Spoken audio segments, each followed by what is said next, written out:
Electricity. Electricity का मतलब flow of charge, जहां कहीं पर भी चार्ज फ्लो करता है उसे हम क्या कहते हैं, इलेक्ट्रिसिटी कहते हैं। इलेक्ट्रिसिटी को और अच्छे से डिटेल में समझने के लिए कुछ चीजें बता रही हूँ। पहला है electric current and circuit. Electric current किसे कहते हैं, amount of charge flowing through a particular area in unit time. That means अगर आपका कोई ये पर्टिकुलर एरिया है, इस पर्टिकुलर एरिया में से जितना चार्ज यहाँ से फ्लो होके जा रहा है, कितने टाइम में, एक यूनिट टाइम में, 1 सेकेंड में, 1 सेकेंड में जितना भी चार्ज यहाँ से फ्लो होके जाएगा उसको हम क्या कहेंगे, इलेक्ट्रिक करंट कहेंगे। ठीक है, तो इससे हमारी इक्वेशन बनती है, हमने माना कि जो करंट है, जो चार्ज है वो Q जा रहा है और टाइम कितना लग रहा है, T लग रहा है। तो जो हमारा करंट है I वो बराबर हो जाएगा Q अपॉन T के। T को अगर हम 1 कर दें तो I बराबर किसके हो गया, Q के। अभी मैंने बोला करंट किसके होता है, फ्लो ऑफ चार्ज के बराबर होता है इन यूनिट टाइम, यानी 1 सेकेंड में जितना भी चार्ज फ्लो होगा उसे हम क्या कहते हैं, करंट कहते हैं। ठीक है, ये जो चार्ज होता है इसकी जो यूनिट होती है वो होती है कूलम। ठीक, और जो टाइम होता है इसकी यूनिट होती है सेकेंड। तो हमारा जो आई है उसकी जो यूनिट बनेगी, ठीक है, आई की यूनिट देखो ये हुआ Q अपॉन टी। Q को हम नापते हैं कूलम में और टाइम को नापते हैं सेकेंड में। तो कूलम अपॉन सेकेंड, ये इस आई की यूनिट हो गई। इस आई की एक और यूनिट होती है, उसे हम कहते हैं एम्पियर, AMPERE। ये हम किस लिए कहते हैं इसको एम्पियर, क्योंकि इसकी जो डिस्कवरी करी थी, करंट के बारे में जो बताया था वो एम्पियर ने बताया था, उसका नाम था एंड्री मैरी एम्पियर। ये फ्रेंच का साइंटिस्ट था, इसने बताया था और इसने इसीलिए इस करंट की जो यूनिट रखी है, ऐसा यूनिट, वो क्या रखी, एम्पियर रखी। और 1 एम्पियर किसके बराबर होता है, अभी मैंने बोला I बराबर किसके होता है, Q अपॉन T के। अगर इस I की वैल्यू मैं 1 कह रही हूं, अगर इसकी वैल्यू 1 है तो दैट मीन्स ये भी 1 और ये भी क्या होना चाहिए, 1 होना चाहिए। तो उसी से इसकी डेफिनेशन बनाई 1 एम्पियर की, और ये बहुत इंपॉर्टेंट है, पेपर में पूछी जाती है। 1 ampere is constituted by the flow of 1 coulomb of charge पर सेकेंड। 1 सेकेंड में जितना चार्ज फ्लो होगा उसके द्वारा जितना भी आपका करंट होगा उसको हम क्या कहेंगे, 1 एम्पियर कहेंगे। ठीक है, नेक्स्ट है जो ये करंट होता है इसको नापने की यूनिट मैंने बताई आपको एम्पियर। जैसे हमारी लेंथ नापने की यूनिट होती है मीटर, लेंथ आप नापते हैं किसमें, मीटर में। अगर हमें छोटी लेंथ नापनी होती है तो हम मिलीमीटर, सेंटीमीटर इनका यूज करते हैं। बड़ी नापनी होती है तो किलोमीटर, इन सब का यूज करते हैं। उसी तरीके से अगर हमें ये करंट की अगर हमें छोटी यूनिट नापनी होती है तो उसके लिए 2 यूनिट होती हैं, एक होती है मिली एम्पियर और एक होती है माइक्रो एम्पियर। मिली एम्पियर का मतलब होता है 10 की पावर -3 एम्पियर और माइक्रो का मतलब होता है 10 की पावर -6 एम्पियर। ठीक है, ये जो करंट होता है ये किसी सर्किट में फ्लो हो रहा है या नहीं हो रहा है, इसको पता लगाने के लिए एक इंस्ट्रूमेंट यूज किया जाता है। उस इंस्ट्रूमेंट का नाम होता है अमीटर। ठीक है, और ये अमीटर हमेशा सर्किट में सीरीज में लगाया जाता है। सीरीज का मतलब हमेशा ये होता है, सपोज करो ये आपका एक सर्किट है, यहाँ पर मैंने एक सेल लगाया, इसके बाद मैंने एक की लगा दी। ठीक है, यहाँ पर मैंने एक, यहाँ पर पहले बल्ब लगा दिया, यहाँ पर मैंने एक सेल लगा दिया। ठीक है, और इसमें जितना भी करंट फ्लो हो रहा है उसको अगर मुझे नापना है तो यहाँ पर मैंने अमीटर लगा दिया।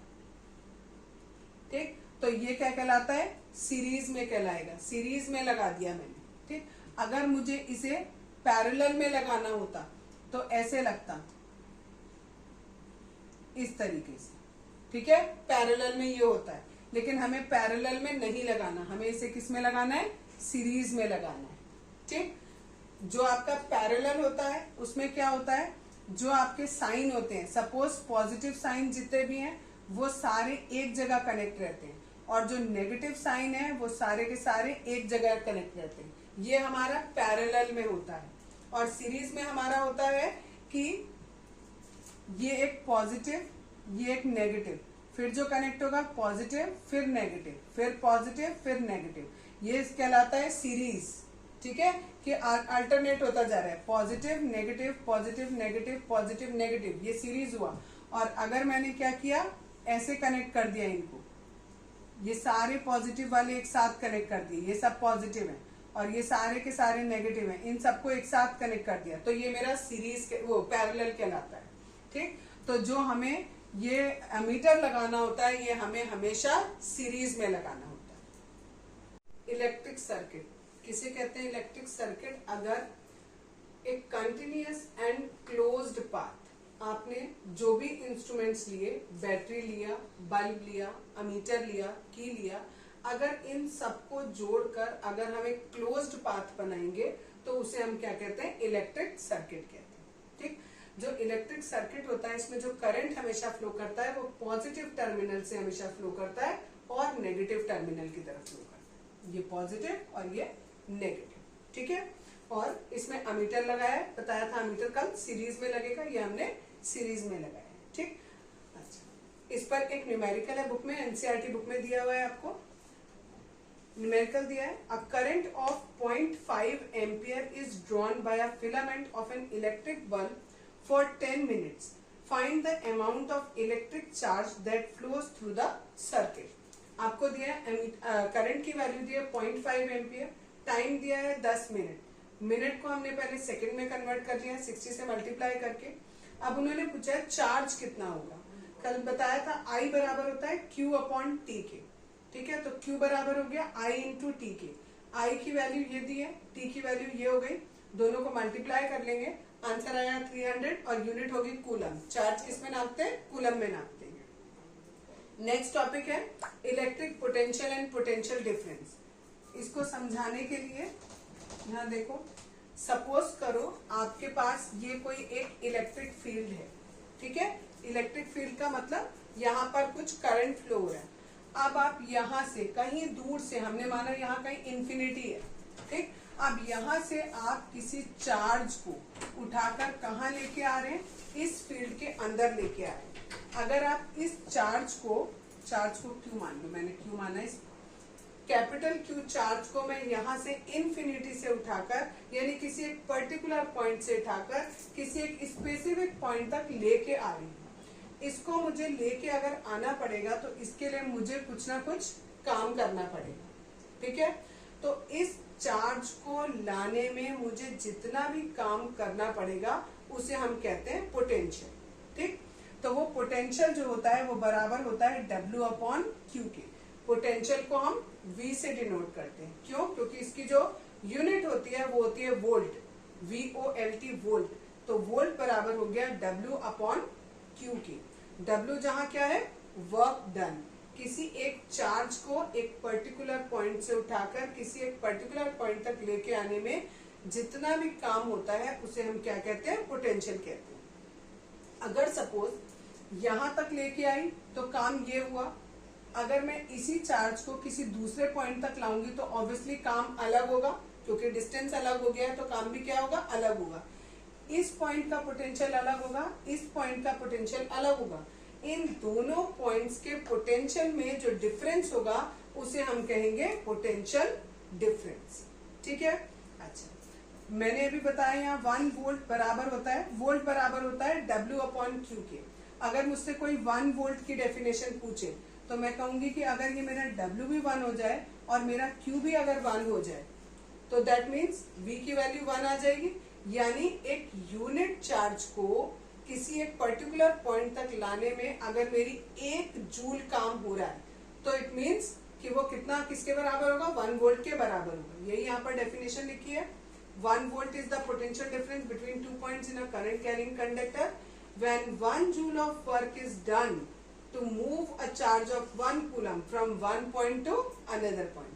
यानी ये जो Q है, अगर इस Q की वैल्यू मैंने 1 कर दी और इसको यहाँ से यहाँ तक लाने में जो भी काम हुआ है वो भी अगर मेरा 1 जूल हो जाए तो दैट मीन्स कि वहां का पोटेंशियल भी क्या होगा?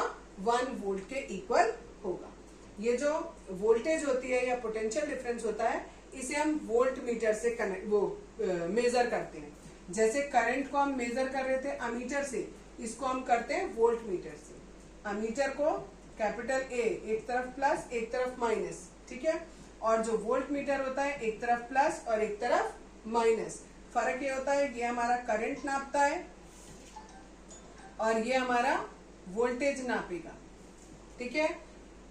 इसकी जो यूनिट होती है, करंट नापने की जो यूनिट होती है, वो किसमें, अमीटर को अमीटर में नापते हैं, ठीक है। और यहाँ जो वोल्टेज नापते हैं वो हम वोल्ट में नापते हैं। ये हमेशा सीरीज में लगाया जाता है और ये हमेशा पैरेलल में लगाया जाता है, ठीक है।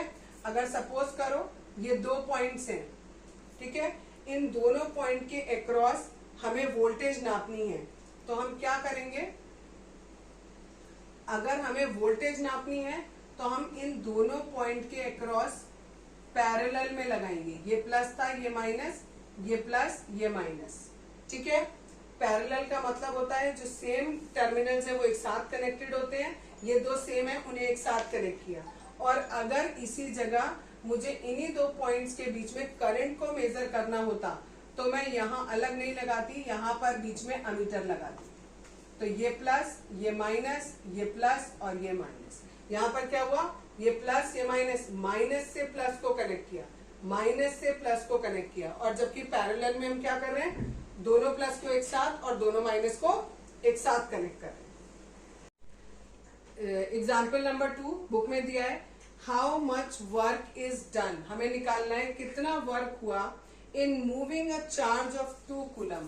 कूलम दिया हुआ है 2, ठीक है, यानी चार्ज आपको दिया हुआ है 2 coulomb across 2 points having a potential difference 12। Potential difference दिया है 12 वोल्ट। अभी बताया था V बराबर W अपॉन Q, तो W बराबर हो जाएगा V इंटू Q। V की वैल्यू 12 दी है, Q की वैल्यू 2 दी है, दोनों को मल्टीप्लाई करेंगे 24। और जो हम वर्क नापते हैं वो किसमें नापते हैं, जूल्स में। तो 24 joule is the work done. Circuit diagram, ठीक, अभी बताया था इलेक्ट्रिक सर्किट आपको। अब सर्किट डायग्राम, इलेक्ट्रिक सर्किट में जितनी भी चीजें हमारी यूज हो रही है, सपोज करो हमारा एक बल्ब यूज हो रहा है, एक स्विच यूज हो रहा है, बैटरी यूज हो रही है। अगर हम सबको फिजिकली सबका फिगर बनाने लगे तो हमारा जो मतलब टाइम है वो भी बहुत ज्यादा जाएगा। तो उसके लिए क्या किया जाता है, एक ग्राफिकल रिप्रेजेंटेशन कर दिया जाता है और उसी रिप्रेजेंटेशन को हम सर्किट डायग्राम बोलते हैं, ठीक।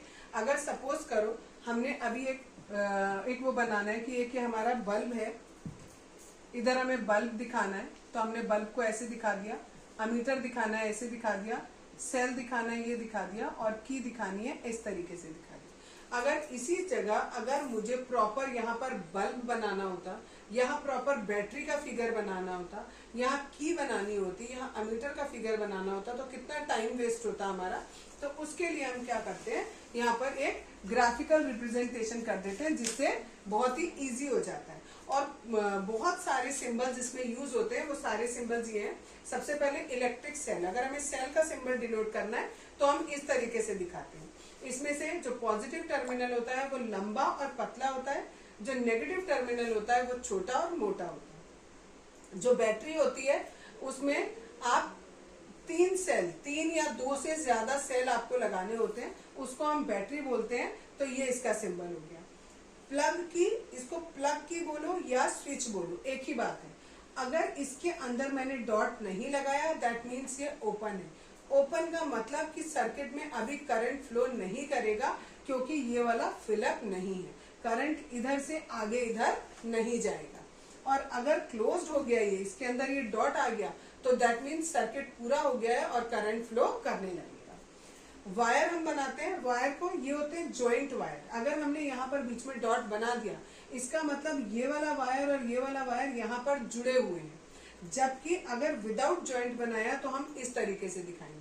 जहां पर हमारा ये कनेक्ट हो रहा था, अगर मैं ऐसे दिखा दूं तो आपको कॉपी पर 2D में हमें ये नहीं समझ में आएगा कि ये तार इस तार के ऊपर है या ये इस तार से यहाँ पर जुड़ा हुआ है। तो इसीलिए इसके लिए अलग वो बनाया गया है कि अगर मान लो ये दोनों तार आपस में जुड़े हुए नहीं है, तो जहां पर वो टच हो रहे हैं आप इस तरीके से दिखा दो, ऊपर उठा के दिखा दो कि भाई ये आपस में जुड़े हुए नहीं है। जरूरी नहीं है इसी को आप दिखाओ, आप ऐसे भी दिखा सकते हो, ये स्ट्रेट दिखाया और ऐसे बना के दिखा दिया, तो दैट मीन्स कि ये दोनों तार आपस में जुड़े हुए नहीं है। और अगर ये नहीं दिखाया जाता तो दैट मीन्स कि वो दोनों के दोनों तार आपस में जुड़े हुए हैं। नेक्स्ट है इलेक्ट्रिक बल्ब। बल्ब के लिए ये वाला सिंबल होता है रेजिस्टेंस। अभी आप आगे पढ़ोगे, इस चैप्टर में ही आगे पढ़ोगे, नेक्स्ट टॉपिक वही है रेजिस्टेंस का। तो उसमें रेजिस्टेंस के लिए हम इस तरीके का सिंबल बनाते हैं इसमें, और जो वेरिएबल रेजिस्टेंस होता है उसमें हम एक एरो लगा देते हैं। वेरिएबल का मतलब है इसकी वैल्यू चेंज हो रही है हर बार, और इस वाले रेजिस्टेंस की वैल्यू चेंज नहीं हो रही है, वो फिक्स वैल्यू है। अमीटर का सिंबल मैं आपको पहले बता चुकी, अमीटर ये होता है, और ये वाला वोल्ट मीटर का सिंबल। नेक्स्ट टॉपिक है ओम्स लॉ। ठीक है, ओम्स वैज्ञानिक का नाम है, ठीक है, साइंटिस्ट का, उसके नाम पर रखा गया है ओम्स लॉ। उसने ये बताया कि सपोज करो आपके पास कोई एक तार है, ठीक है, the potential difference B across the end of the given metallic wire. इस वायर के ये जो दो एंड है, इन दोनों के अक्रॉस अगर हमने वोल्टेज देखा तो वो V था, ठीक, इन एन इलेक्ट्रिक सर्किट। तो ये जो वोल्टेज है ये डायरेक्टली प्रोपोर्शनल होगा जितना इस तार में आप करंट फ्लो करोगे। अगर आपने ये करंट बढ़ाया तो वोल्टेज बढ़ेगा, अगर करंट कम करोगे तो वोल्टेज भी कम होगा। इसके उसने बहुत सारे एक्सपेरिमेंट्स करके देखे, ठीक है। तो उससे हमें ये बताया, लेकिन ये जो काम हुआ कि वोल्टेज जो है वो करंट के डायरेक्टली प्रोपोर्शनल था, ये एक पर्टिकुलर टेम्परेचर पे हुआ। तो जब आपको ओम्स लॉ की डेफिनेशन लिखने को दी जाएगी तो आप इतना तो लिखोगे ही कि V across the end of the metallic wire in an electric circuit is directly proportional to the current flowing through it। बच्चे यहीं तक लिखते हैं और छोड़ देते हैं, आधा माना जाएगा। ये जरूर लिखना है provided its temperature remains the same। ये वर्ड जरूर, ये लाइन आपका फ्रेज जरूर आना चाहिए, ठीक है। इसका मतलब है कि एक पर्टिकुलर टेम्परेचर पर ये एक्सपेरिमेंट किया गया। V जो है वो डायरेक्टली प्रोपोर्शनल है I के, दैट मीन्स अगर हम I को यहाँ नीचे ले जाएं, V अपॉन I, ये क्या हो जाएगा, एक कांस्टेंट के इक्वल हो जाएगा। ऐसे दिया आपको V is directly proportional to I, यानी V upon I is directly proportional to something, something हमने 1 मान लिया सपोज, ठीक है। तो इट इज कांस्टेंट। जब भी हम प्रोपोर्शनैलिटी का निशान हटाते हैं तो वहां पर एक कांस्टेंट लग जाता है, तो इसलिए हमने प्रोपोर्शनैलिटी की जगह इक्वल टू का साइन लगाया और उसकी जगह लिखा कांस्टेंट। उस कांस्टेंट को ओम्स ने कैपिटल R का रिप्रेजेंटेशन दिया, ठीक है। इसको बोला जाता है ओम। R is constant for the given metallic wire at a given temperature. इसकी R की जो SI यूनिट होती है वो ग्रीक लैंग्वेज में ये ओम होती है, और इसका रिप्रेजेंटेशन ऐसे किया जाता है, ठीक है। It is given by German physicist George Simon Ohm, नाम था उनका फिजिसिस्ट का, जर्मन साइमन ओम। बहुत सारे प्रैक्टिकली आपने देखा, ये बहुत सारे प्रैक्टिकल्स किए गए, तो उसमें ये देखा गया कि हमें जो है वो हर समय एक जैसा करंट नहीं चाहिए होता है। कभी हमें करंट ज्यादा चाहिए होता है, कभी हमें करंट कम चाहिए होता है। तो इसको ऑपरेट करने के लिए कि कभी आपको करंट ज्यादा चाहिए कभी कम चाहिए, उसके लिए एक कंपोनेंट यूज किया गया जिसे कहा गया वेरिएबल रेजिस्टेंस, या उसको हम रेयोस्टेट बोलते हैं, ठीक है। अगर ये आपको अभी रेजिस्टेंस बताया था, ये कैसा था, कांस्टेंट था, ठीक है। लेकिन जो वेरिएबल रेजिस्टेंस होता है उसकी वैल्यू हमेशा कम या ज्यादा होती रहती है, ठीक है।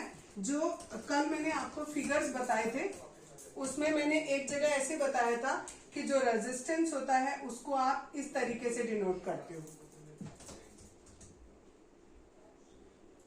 ये हमारा, अगर मैंने ऐसे बना दिया ये फिक्स्ड रेजिस्टेंस है, और इसी के ऊपर अगर मैंने ऐसे एरो का साइन लगा दिया तो दैट इज वेरिएबल रेजिस्टेंस, ठीक है। बहुत सारी जगहों पे हमें करंट फिक्स नहीं चाहिए होता। इसका बहुत अच्छा एग्जाम्पल है आपके घर पे लगे हुए फैंस, ठीक है। आप फैन देखते हो, फैन में एक रेगुलेटर दिया होता है, उस रेगुलेटर को आप जितना ज्यादा बढ़ाते रहते हो, ठीक है। ये आपका रेगुलेटर है 1 2 3 4 5, ठीक है। अगर आप 1 पे करते हो तो पंखा बहुत धीमा चलता है, दैट मीन्स वहां पर रेजिस्टेंस बहुत ज्यादा है। जब आप 2 पे करते हो पंखा थोड़ा तेज चलता है, दैट मीन्स रेजिस्टेंस थोड़ा सा कम हो गया। इसी तरीके से यहाँ तक आते आते 5 तक आते आते आपका रेजिस्टेंस बहुत कम हो जाएगा और आपका जो पंखा है वो उतनी ही तेज स्पीड से चलेगा, ठीक है, तो ऐसी जगहों पे हमें वेरिएबल रेजिस्टेंस की जरूरत पड़ती है और उस जगह पर हम ये वेरिएबल रेजिस्टेंस यानी रेजिस्टेंट लगाते हैं। ठीक है, कुछ चीजें ऐसी होती हैं जो अपने में से बिल्कुल भी करंट को पास नहीं होने देती हैं। ठीक है, उनको हम क्या कहते हैं, इंसुलेटर कहते हैं। जब करंट पास नहीं हो रहा है दैट मीन्स कि वहां पर रेजिस्टेंस बहुत ज्यादा है। यही चीज यहां लिखी हुई है कि अगर हमारा लो रेजिस्टेंस है, रेजिस्टेंस कम है, दैट मीन्स वो बहुत अच्छा कंडक्टर है, उसमें से खूब बढ़िया से करंट फ्लो होगा क्योंकि रेजिस्टेंस बहुत कम है। अगर ठीक ठीक है, ठीक है, ना बहुत ज्यादा है ना बहुत कम है, तो हम उसको नाम दे देते हैं सिंपल रेजिस्टर। ठीक, ये रेजिस्टर आपके पंखों में और भी कई सारे इलेक्ट्रिक इंस्ट्रूमेंट्स में यूज होते हैं, आगे आप पढ़ोगे इन्हें। ठीक, आगे बताया है कि अगर करंट बिल्कुल भी पास नहीं हो पा रहा है, जैसे कि इंसुलेटर्स हैं, ठीक है, तो उसमें क्या होगा, उसमें हमारा करंट बिल्कुल पास नहीं हो रहा, दैट मीन्स वहां पर रेजिस्टेंस बहुत ज्यादा है और उनको हम पुअर कंडक्टर कहेंगे। क्लियर इतना? यानी इससे हमें ये समझ आया कि रेजिस्टेंस क्या होता है। रेजिस्टेंस एक ऐसी चीज है जो करंट के फ्लो में दिक्कत उत्पन्न करे, यानी करंट को सही से फ्लो नहीं होने दे। अगर रेजिस्टेंस ज्यादा है तो करंट आसानी से फ्लो हो पा रहा है, अगर रेजिस्टेंस उल्टा बोल दिया, अगर रेजिस्टेंस ज्यादा है तो करंट बहुत दिक्कत से फ्लो होगा। ठीक है, और अगर रेजिस्टेंस कम है तो करंट बहुत आसानी से फ्लो हो जाएगा। नेक्स्ट टॉपिक है factors on which the resistance of a conductor depends.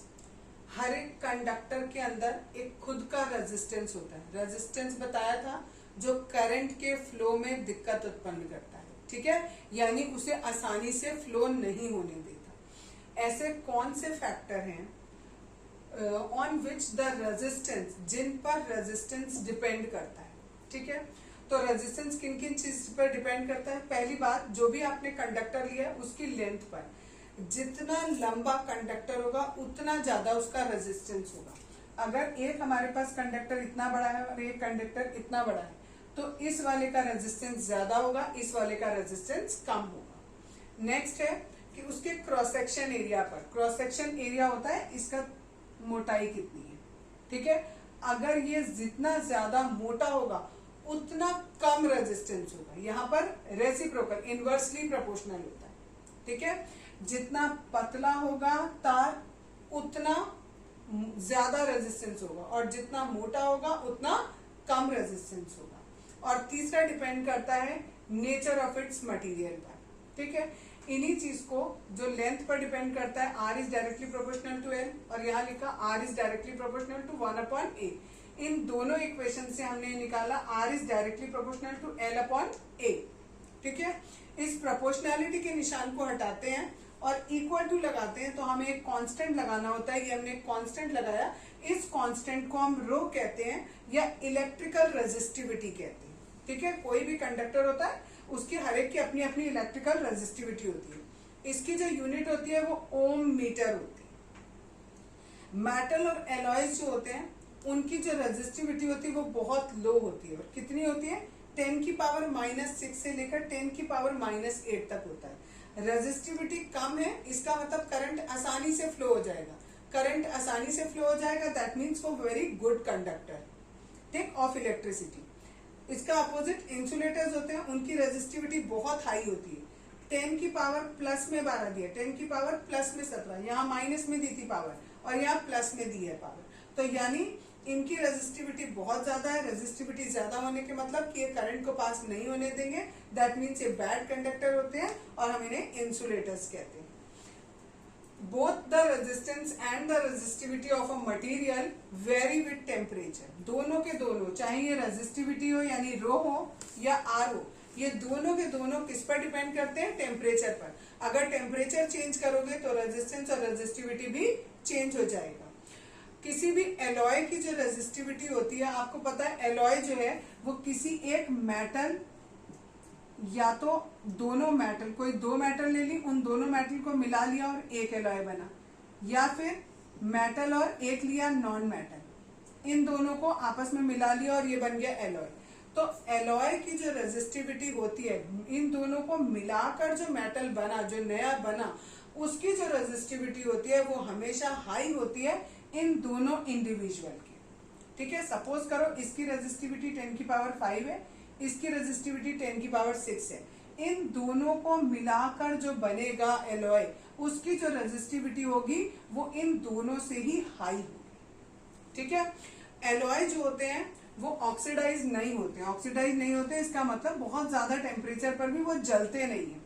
ठीक है, इसीलिए हम उन्हें यूज करते हैं इलेक्ट्रिकल हीटिंग डिवाइस में। जैसे इलेक्ट्रिक आयरन होता है, टोस्टर होता है, उसमें जो आपके तार लगे होते हैं वो एलॉय के बने होते हैं, जो गर्म होते हैं, हीटअप होते हैं, जिससे आपका टोस्टर में ब्रेड या कोई भी चीज सिक जाती है, तो वो जो तार होते हैं वो किस चीज के बने होते हैं? एलॉय के बने होते हैं। क्यों होते हैं? क्योंकि वो बहुत ज्यादा टेम्परेचर होने पर भी जलते नहीं है। ठीक है, केवल गर्म होंगे, गर्म होके लाल हो जाएंगे बिल्कुल, लेकिन वो जलेंगे नहीं। जो टंगस्टन है वो यूज किया जाता है इलेक्ट्रिक बल्ब में। ये वाला जो टंगस्टन होता है, टंगस्टन का जो फिलामेंट होता है, अगर बहुत ज्यादा टेम्परेचर होगा, ठीक है, बहुत ज्यादा करंट आया, तो ये टंगस्टन जो है वो ब्रेक हो जाता है, जल जाता है बीच में से। ठीक है, जबकि ये एलॉय का नहीं जलेगा और ये वाला आपका जल जाएगा। यहाँ पर कॉपर एल्यूमिनियम के जो वायर्स होते हैं वो हम यूज करते हैं इलेक्ट्रिकल ट्रांसमिशन लाइंस में। जो आपने देखा होगा घर के बाहर बड़े बड़े तार जाते हैं, उन तारों में या तो कॉपर के या फिर एल्यूमिनियम के वायर्स लगाए जाते हैं। Example 11.3, how much current will an electric bulb draw. Current हमसे पूछा है from a 220 volt source, voltage दिया है 220, if the resistance of the bulb is 1200 ohm. Resistance दिया है इतना, आई निकालना है। ओम्स लॉ के अकॉर्डिंग आई बराबर होता है V अपॉन आर के, V की वैल्यू ये, आर की वैल्यू ये, सॉल्व करेंगे 0.18 एम्पियर आ जाएगा। नेक्स्ट इसी का बी पार्ट है, how much current will an electric heater coil draws from a 220 volt. इसमें भी वोल्टेज 220 दिया है सोर्स, if the resistance of the heater coil is 100 Om.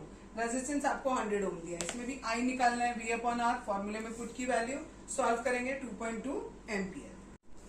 Next example 11.4, the potential difference between the terminal of an electric heater is 60 volt. Voltage हमें 60 volt दी है। When it draws a current of 4 ampere from the source, what current will the heater draw if the potential difference is increased to 120 volt? हमें क्या बताना है?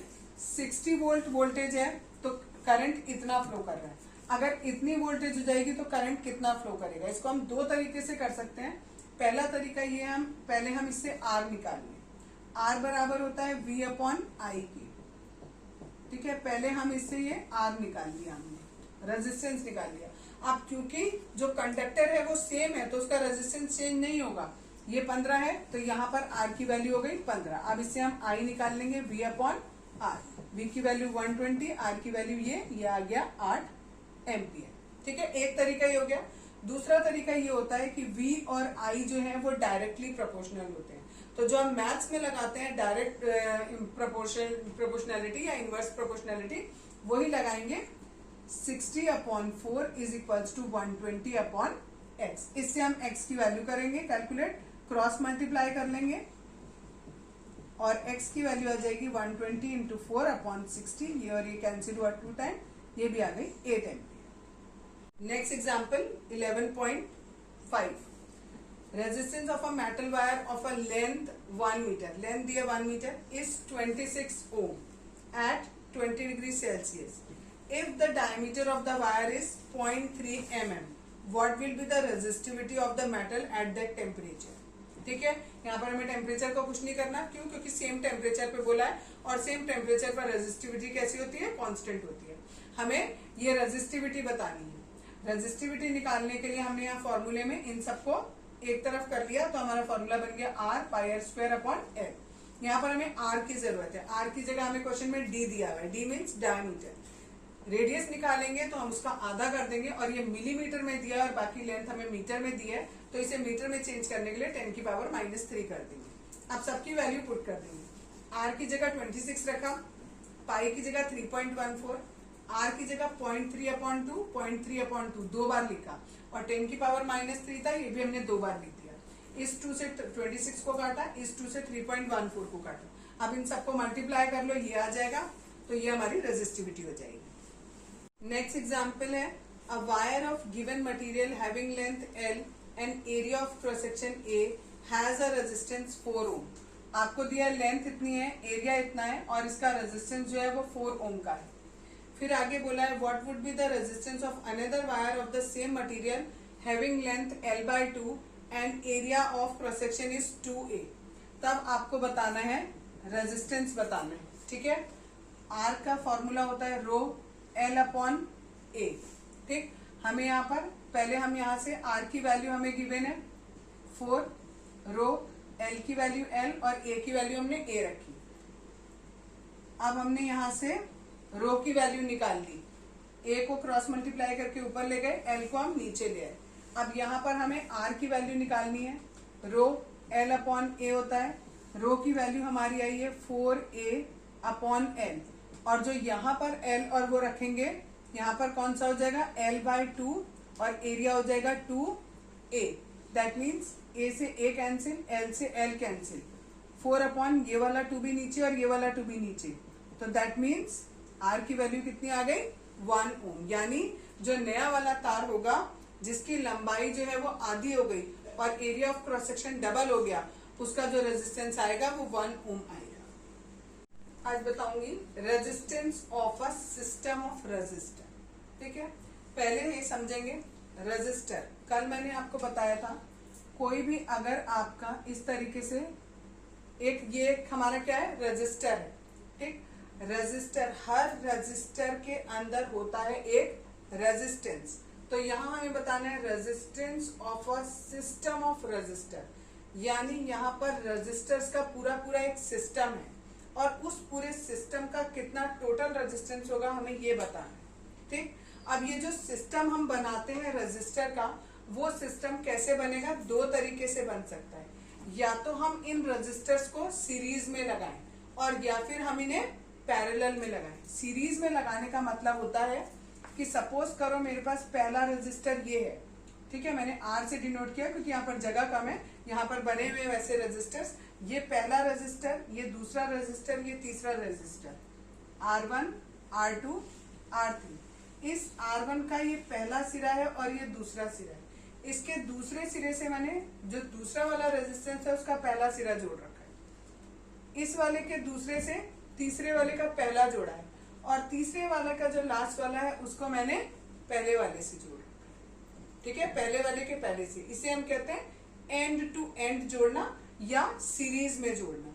अगर यही हमें parallel में जोड़ने होते तो हम इसे इस तरीके से जोड़ते, ये एक रेजिस्टेंस, ये दूसरा रेजिस्टेंस और ये तीसरा रेजिस्टेंस, इसके तीनों पार्ट को एक साथ जोड़ देती और इसके तीनों को एक साथ जोड़ देती, तो ये मेरा पैरेलल में कहलाता। अभी मैंने क्या किया है, इसका जो पहला है और इसका दूसरा, इसके दूसरे को इसके पहले से कनेक्ट किया और इसका देखो यहाँ पर इसका पहला ये दूसरा, इसके दूसरे को इसके पहले से किया, इसके दूसरे को इसके पहले से किया, ठीक है। इसे हम कहते हैं सीरीज में। अब हमें करना क्या है, निकालना क्या है, resistance of a system of resistor. ये पूरा एक सिस्टम बन गया कि हमने 3 रजिस्टर लिए।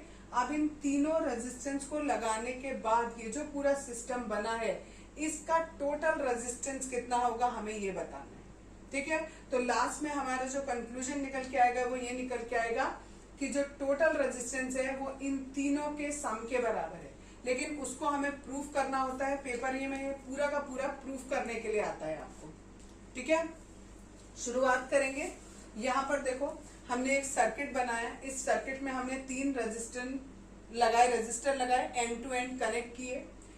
क्योंकि रेजिस्टेंस अलग है, सब में करंट सेम जा रहा है, ठीक है। ये हमें कैसे पता लगा, हमने ये अमीटर लगा दिया। यहाँ पर हमने अमीटर को यहाँ लगा के देखा, यहाँ पर भी इतना ही करंट आ रहा था। इस अमीटर को हमने हटाकर यहाँ लगाया, तब भी सेम करंट, यहाँ लगाया तब भी सेम करंट, यहाँ लगाया तब भी सेम करंट। दैट मीन्स इस पूरे सिस्टम में, इस पूरे सर्किट में सेम करंट फ्लो हो रहा है। जब करंट सेम है, यहाँ पर वोल्टेज अलग है और यहाँ रेजिस्टेंस अलग है।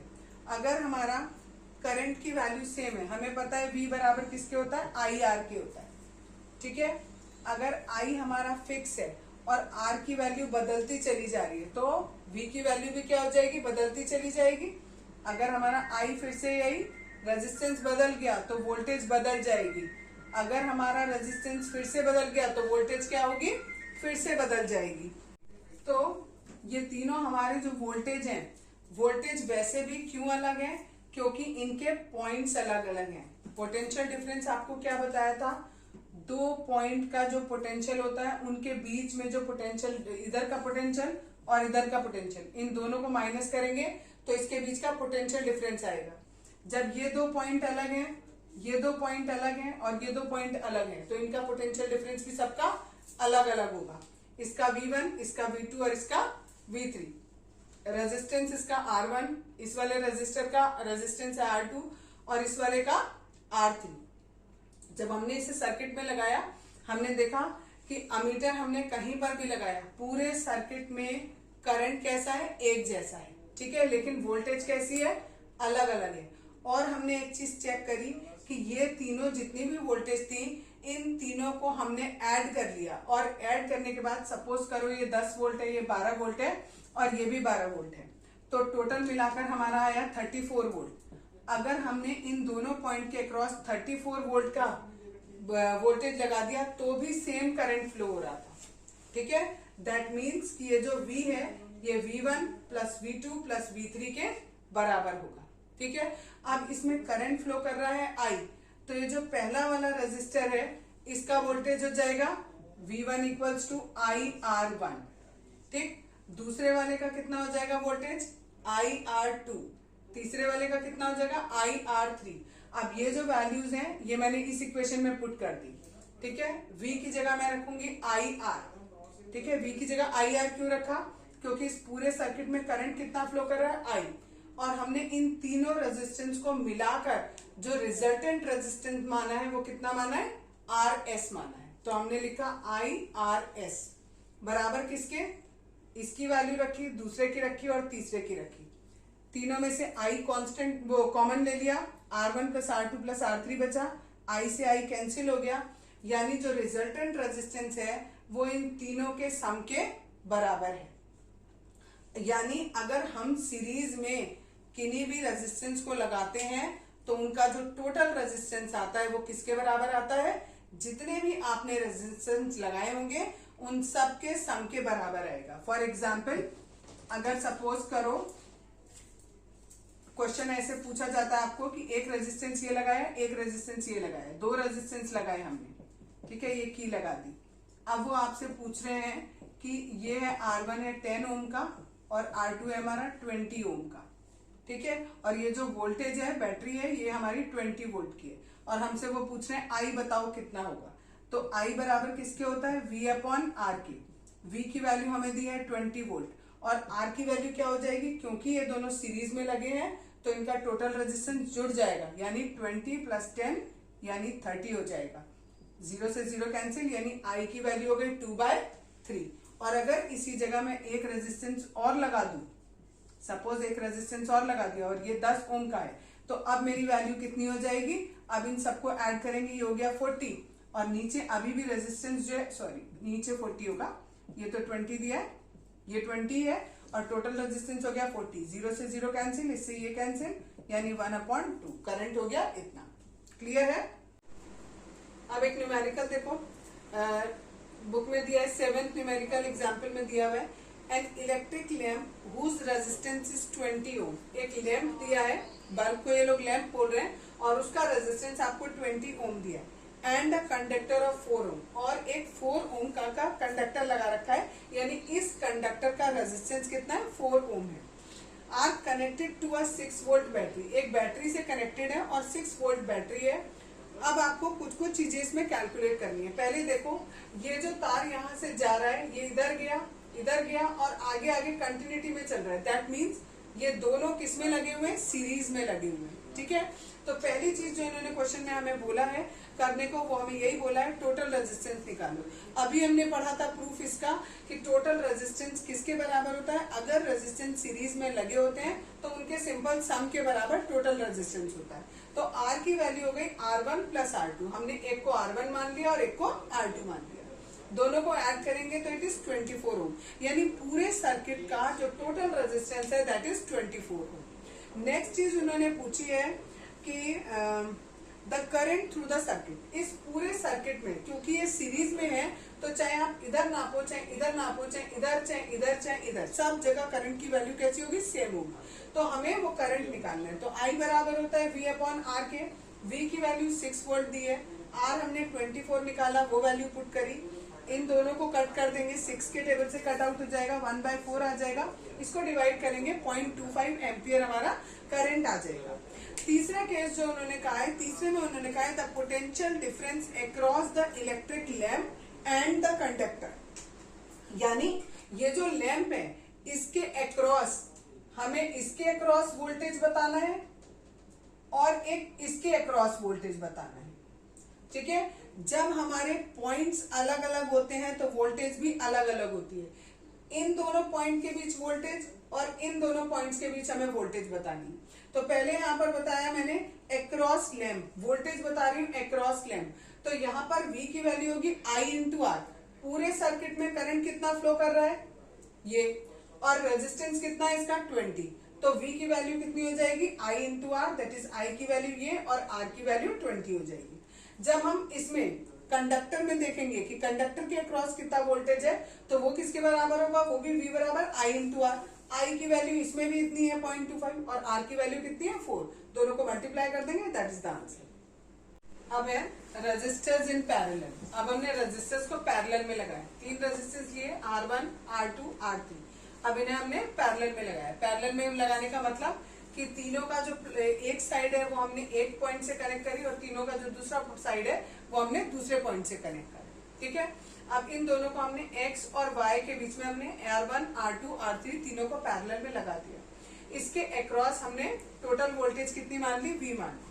अब ये जो वोल्टेज है वो R1 में भी इतनी ही वोल्टेज होगी, R2 में भी इतनी होगी और R3 में भी इतनी ही होगी। क्यों? क्योंकि पॉइंट्स, दोनों पॉइंट्स सेम है। अगर ये पॉइंट्स अलग अलग होते, जैसे कि पहले वाले में थे, अगर हमने एक रेजिस्टेंस यहाँ लगाया, दूसरा यहाँ लगाया, ये इन दोनों पॉइंट्स के बीच में है और ये वाला इन दोनों पॉइंट्स के बीच में है, तो यहाँ पर वोल्टेज अलग होगी और यहाँ पर वोल्टेज अलग होगी। लेकिन यहाँ पर ये तीनों के तीनों जो है, क्योंकि सेम पॉइंट्स के बीच में है, एक्स और वाई के बीच में, तो इनका वोल्टेज कैसा होगा, फिक्स होगा। इनमें जो करंट फ्लो हो रहा है, यहाँ से आई करंट फ्लो भी हुआ, लेकिन ये करंट आई यहाँ पर आकर 3 हिस्सों में डिवाइड हो गया, I1, I2 और I3। इस R1 वाले में I1 करंट फ्लो करेगा, R2 वाले में I2 करेगा और R3 वाले में I3 करंट फ्लो करेगा। वापस तीनों के तीनों आकर एक साथ इकट्ठे हो जाएंगे इस पॉइंट पर और वापस ये करंट I के बराबर हो जाएगा। यानी ये जो करंट I है, हम इसे लिख सकते हैं I1 plus I2 plus I3 के बराबर। ये मैंने यहाँ पर लिख दिया। अब जो पहला वाला है हमारा, हमने माना ये जो पूरा सर्किट है, ये जो I है, ये वाला I, ये I किसके बराबर होगा, V अपॉन R के बराबर होता है। R means total resistance. इन तीनों का टोटल रेजिस्टेंस हमने थोड़ी देर के लिए मान लिया RP। वोल्टेज हमें कितना दिया हुआ है, V दिया हुआ है, तो हमने वोल्टेज कितना लिख लिया, V, और टोटल रेजिस्टेंस कितना हो गया, RP। यानी जो ये I वाला करंट है, इसकी जगह हम लिखेंगे V अपॉन RP। जो ये वाला रेजिस्टेंस है, इसमें जो वोल्टेज होगा उसकी वैल्यू किसके, उसमें जो करंट होगा, सॉरी, करंट किसके बराबर होगा, I बराबर होता है V अपॉन R की। जब हम I1 निकाल रहे हैं तो ये बराबर होगा V अपॉन R1 की। जब हम I2 निकालेंगे तो होगा V अपॉन R2 के। जब हम I3 निकालेंगे तो वो बराबर होगा V अपॉन R3 के। ये तीनों की तीनों वैल्यू I1, I2, I3 की वैल्यू, ये जो वैल्यूज है ये हम यहाँ पर पुट करेंगे। किसमें पुट किया हमने, ये I is equals to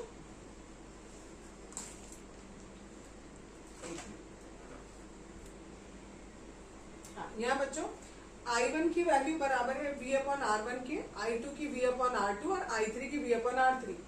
I की जगह हमने रखा V अपॉन जो टोटल I है उसकी जगह हमने रखा V अपॉन RP, यहाँ रख दिया V अपॉन RP। I1 की जगह रखेंगे V अपॉन R1, I2 की जगह रखेंगे V अपॉन R2 और R3 की जगह रखेंगे V अपॉन R3। इन सब में से ऊपर V कॉमन आ रहा है, यहाँ बचा 1 अपॉन R1, यहाँ 1 अपॉन R2 और यहाँ 1 अपॉन R3। इस V से ये V कैंसिल हो गया, यहाँ बचा 1 upon RP equals to 1 upon R1 plus 1 upon R2 plus 1 upon R3। यानी अगर हमारे पास जितने भी रेजिस्टेंस हैं, अगर वो हमने पैरेलल में लगाए हैं तो उनका जो इक्विवेलेंट रेजिस्टेंस होगा, उसका जो रेसिप्रोकल है वो बराबर होगा सारे जितने भी रेजिस्टेंस आपने लगाए हैं उन सब के रेसिप्रोकल के सम के बराबर होगा।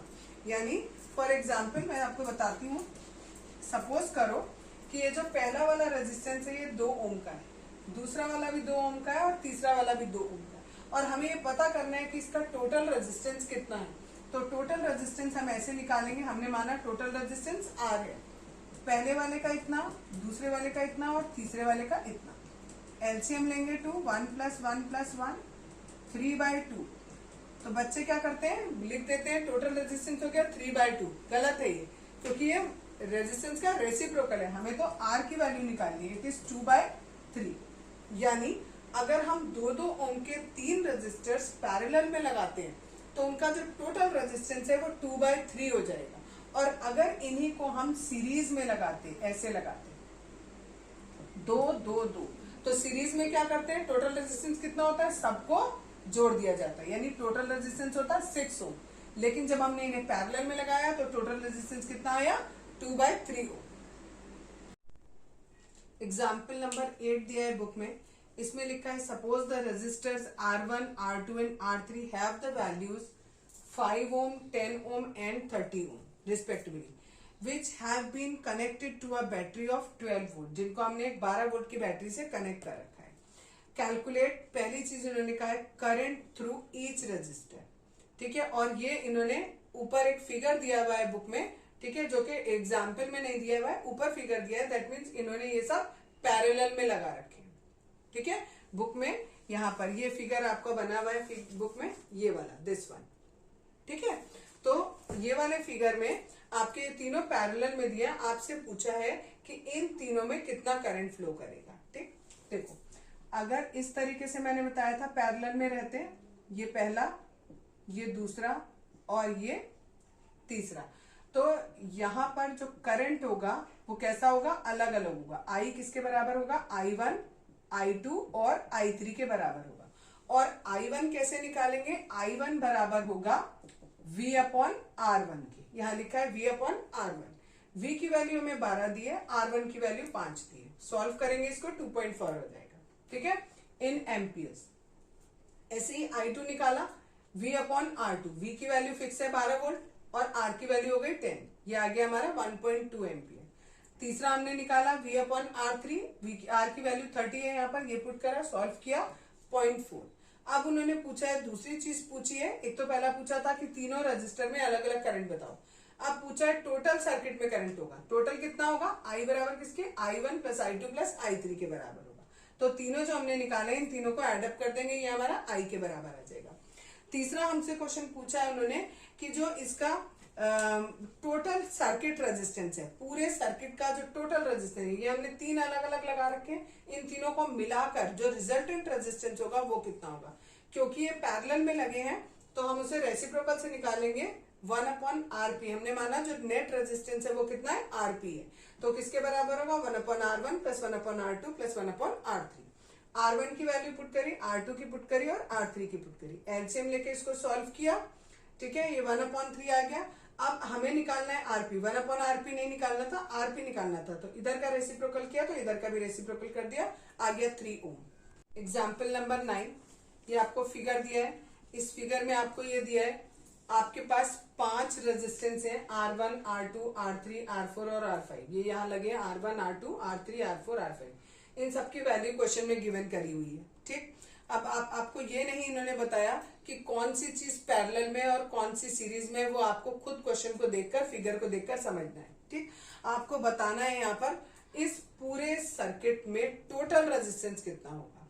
अगर हमारा देखो सीरीज में होता है तो हम सिंपल ऐड कर देते हैं, अगर हमारा पैरेलल में होता है तो हम रेसिप्रोकल लेते हैं। तो यहाँ पर हमें देखना है कि सीरीज में है कि रेसिप्रोकल में। इस केस में दोनों चीजें लगी हुई है, अगर मैं इन दोनों को देखूं तो ये पैरेलल में, इन तीनों को देखूं तो ये पैरेलल में, ठीक है। लेकिन अगर ऐसे देखूं तो ये पूरा ग्रुप और ये पूरा ग्रुप किसमें, सीरीज में।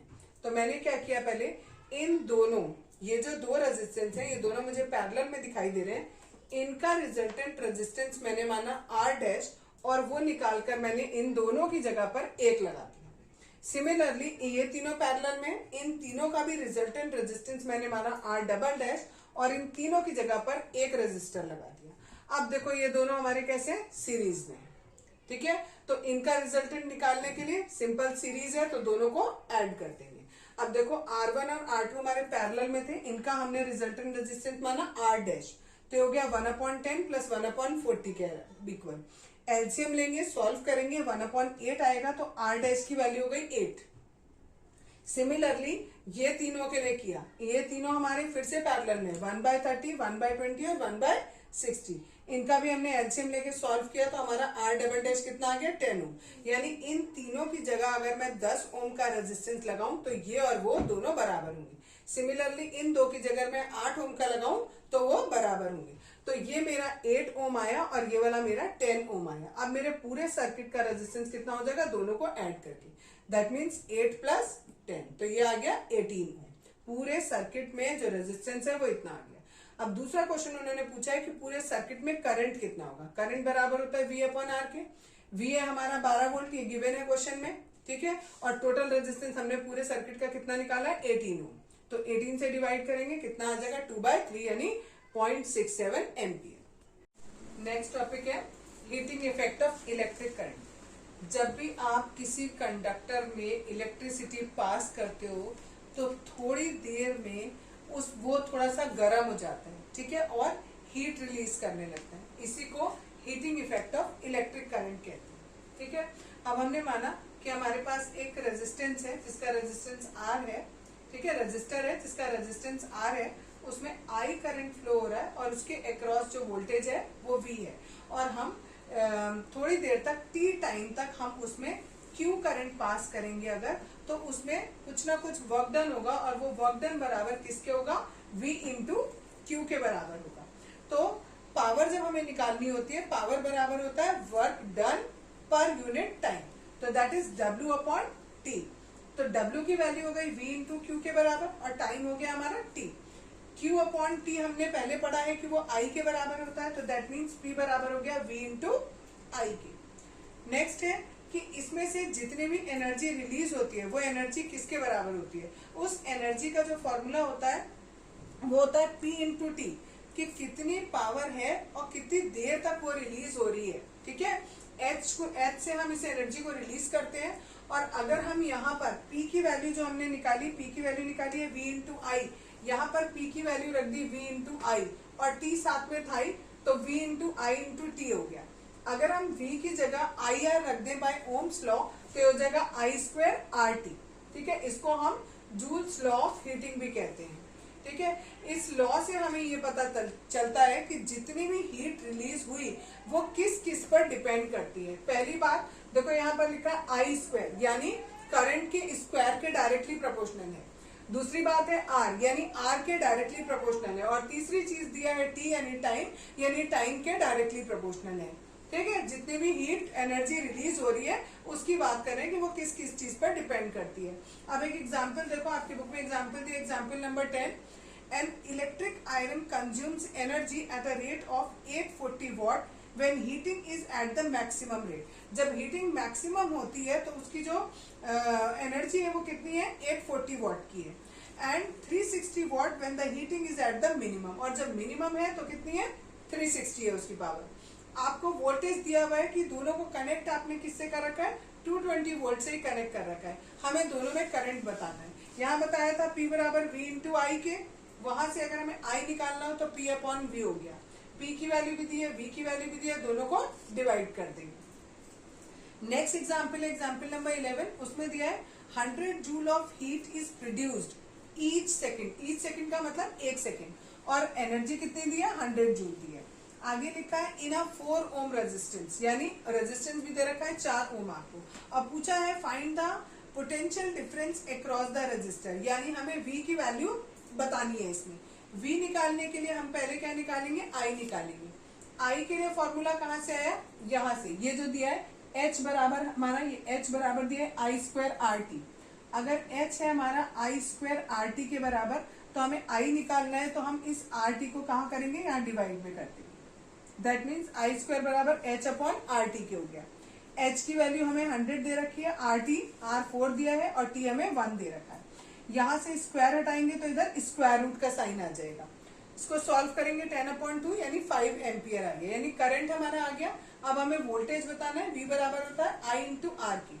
I की वैल्यू 5 और R की वैल्यू हमें क्वेश्चन में गिवन करी है 4, दोनों को मल्टीप्लाई करेंगे 20 volt is the answer. Next topic है practical application of heating effect of electric current. जो अभी हमने हीटिंग इफेक्ट पढ़ा कि अगर आप एक तार में से करंट पास करते हो तो थोड़ी देर में वो गर्म हो जाता है, उसका कहाँ हम यूज करते हैं, ठीक है। उसको हम इलेक्ट्रिक लॉन्ड्री आयरन में, इलेक्ट्रिक टोस्टर में, ओवन में, कैटल में, हीटर में, इन सारी जगहों पर यूज होता है। और ये सारे के सारे इंस्ट्रूमेंट जूल्स हीटिंग इफेक्ट पर बेस्ड होते हैं, ठीक है। इलेक्ट्रिक हीटिंग जो है वो यूज और भी किया जाता है लाइट को प्रोड्यूस करने में, जैसे कि इलेक्ट्रिक बल्ब, उसके अंदर एक फिलामेंट होता है, जब उसमें करंट पास होता है तो वो गर्म होता है और गर्म होके वो आपको लाइट देता है, ठीक है।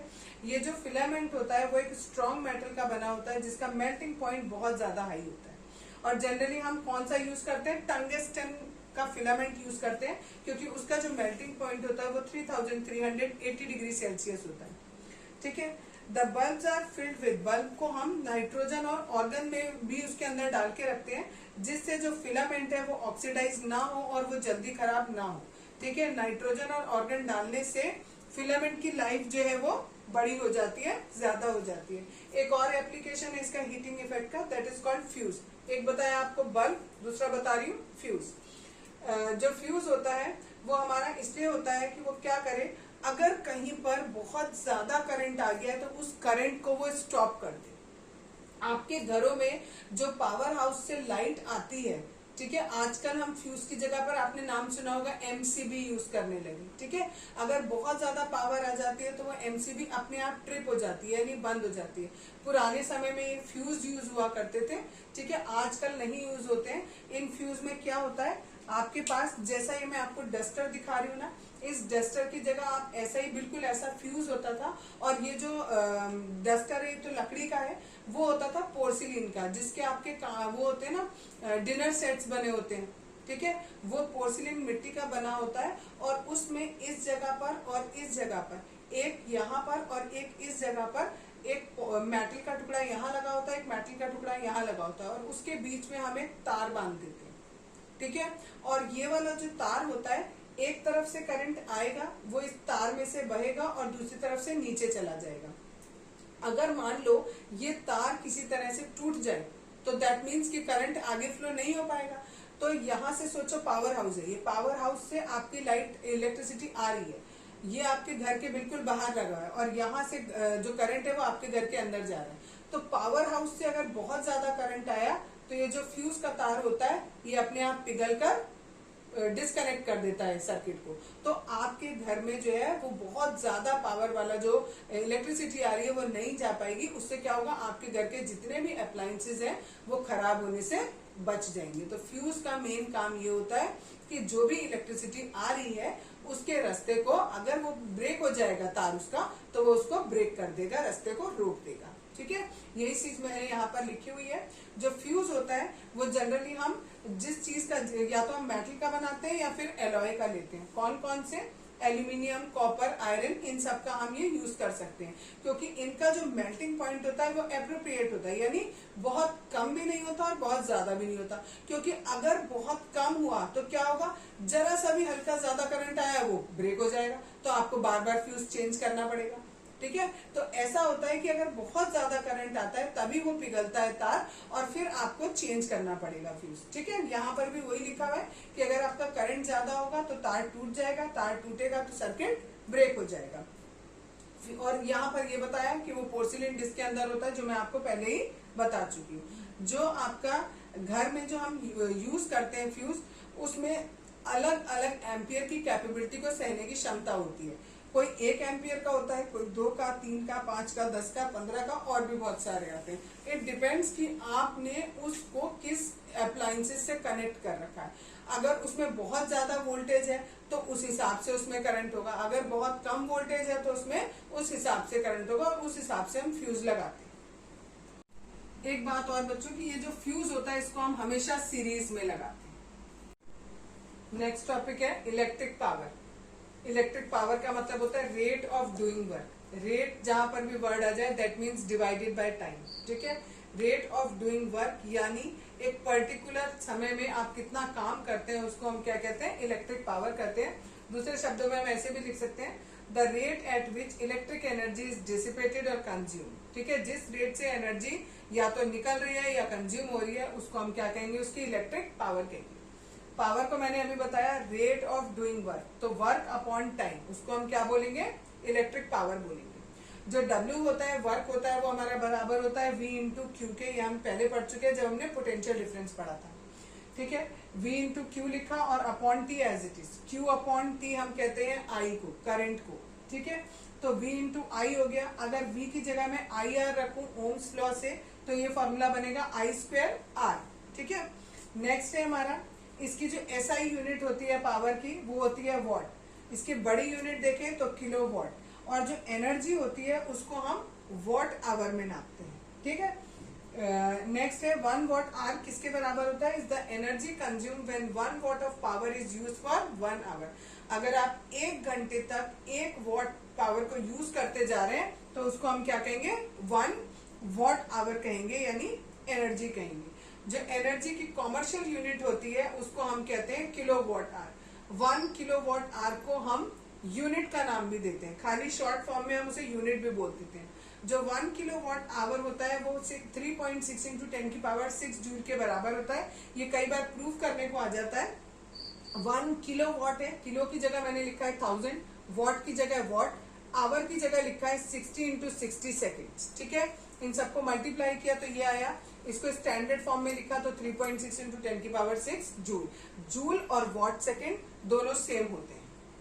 अब एग्जाम्पल है, एग्जाम्पल नंबर 12 दिया है बुक में। An electric bulb is connected to a 220 volt generator. Voltage दिया आपको 220 वोल्ट। नेक्स्ट दिया है द करंट इज 0.5 एम्पियर। ये दिया है हमें और पूछा है हमसे what is the power of the bulb. अभी पढ़ा P बराबर V इंटू आई की। V की वैल्यू ये, I की वैल्यू ये, दोनों को मल्टीप्लाई करेंगे 110 वॉट। ये हो गया एग्जाम्पल। ठीक है, नेक्स्ट है, इसी के बाद नेक्स्ट एग्जाम्पल है एग्जाम्पल नंबर 13। उसमें दिया है हमें an electric refrigerator rated 400 what. What में हमेशा क्या होती है, पावर होती है। ठीक है, ये हमें गिवन किया है। Operates 8 hour a day. Time दिया है हमें 8 आवर, 8 घंटे तक एक दिन में चलता है। What is the cost of the energy to operate it for 30 days. Total days है हमारे पास 30, यानी 30 दिन तक हम उसे चला रहे हैं, एक दिन में 8 घंटे चला रहे हैं, तो टोटल टाइम हमारे पास कितना हो जाएगा, 8 इंटू 30। आगे दिया है एट ₹3 पर किलो वॉट आवर। आपको रेट दिया हुआ है ₹3 पर किलो वॉट आवर, यानी 1 किलो वॉट आवर की कॉस्ट आपको दी हुई है ₹3। ठीक, हमें टोटल कॉस्ट निकालनी है कि कॉस्ट कितनी आएगी। तो कॉस्ट निकालने के लिए पहले हमें ये देखना पड़ेगा कि वो कितनी देर तक चल रहा है और उससे कितनी एनर्जी रिलीज हो रही है। तो एनर्जी बराबर अभी आपको बताया P इंटू V के बराबर हो जाएगा। ठीक है, V बराबर किसके होता है, IT के होता है। ठीक है, सबकी वैल्यू पुट करेंगे। P की वैल्यू हमारी कितनी आई है, 400। ठीक है, और इसकी वैल्यू हमारे पास आएगी 80 इंटू 30। ठीक है, आप ये लगा लो और इन सबको मल्टीप्लाई करेंगे तो 96000 वॉट आवर। ठीक, वॉट आवर में आएगा हमारा। आप इसको डायरेक्ट फॉर्मूला और सिंप्लीफाई कर देती हूँ थोड़ा सा। P इंटू टी लगा लो डायरेक्ट। ठीक है, P into T. T means total time, एक दिन में कितने घंटे, 8 घंटे, तो 30 दिन में कितने घंटे, 8 इंटू 30। तो सिंपल एनर्जी हमने निकाली कितनी, 400 इंटू टाइम कितना था, 80 लिख दिया मैंने, 8 इंटू 30। इन सबको मल्टीप्लाई करेंगे तो ये आएगा और ये एनर्जी हमारी यूनिट क्या आएगी, वॉट आवर में आएगी। लेकिन हमें जो कॉस्ट दी है वो किसकी दी है, किलो वॉट आवर की दी है। तो पहले हम इसे किलो वॉट आवर में चेंज करेंगे। तो एनर्जी को जब हम किलो वॉट आवर में चेंज करेंगे, ये वॉट आवर है, जब किलो वॉट आवर में चेंज करेंगे तो 1000 से डिवाइड करेंगे। 3 0 से 3 0 कट गए, ये आ गया 96 किलो वॉट आवर। अब कॉस्ट जो दी है, कॉस्ट बराबर किसके होगा, एनर्जी इंटू रेट की। एनर्जी है 96 और रेट हमें दिया हुआ है 3 रुपए। ठीक है, ये हमारी रुपीज में आ जाएगी, दैट इज 288। तो ये हमारी टोटल कॉस्ट हो गई